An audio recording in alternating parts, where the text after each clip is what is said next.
Hello and welcome to another video with Liah. Today I'm going to be going over 6 strong acids and 5 strong bases. I'm also going to be including a tip on how to see this pattern of making strong acids and strong bases by looking at the periodic table.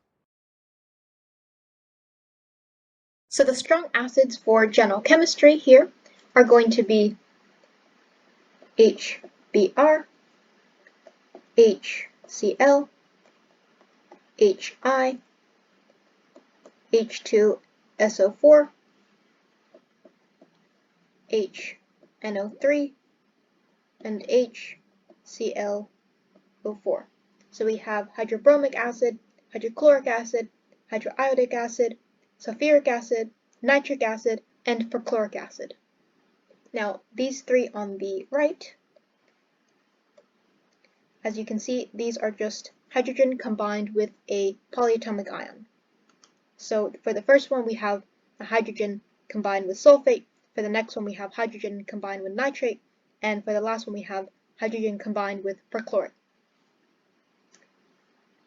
And if you look at the periodic table, you can see that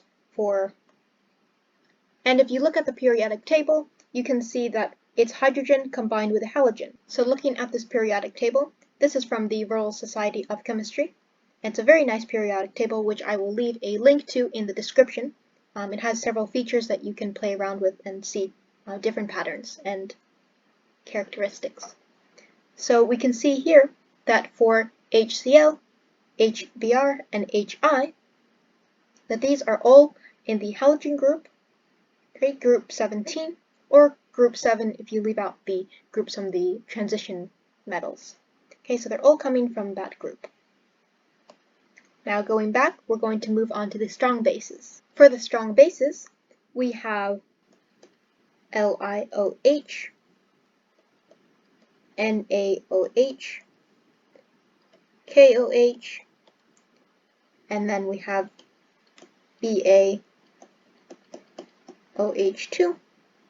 and we have SrOH2.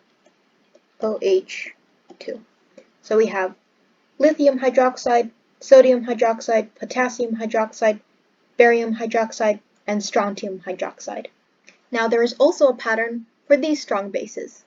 Alright, so looking at the periodic table, we have group 1, and we can see that lithium, sodium, and potassium are all in group 1.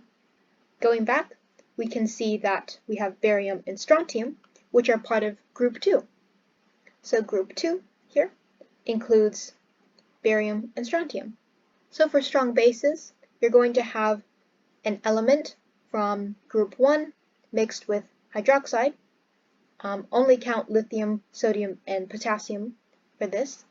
And for group 2, you're going to have hydroxide with barium or strontium. So those were the 6 strong acids and 5 strong bases, and the patterns for recognizing whether a compound is a strong base or a strong acid. And remember, if it is not part of these 6 strong acids or 5 strong bases, you know that the acid or base is going to be weak. Thank you so much for watching this video. I really hope you found it helpful. If you did, remember to subscribe and leave a comment down below. I'll see you next time.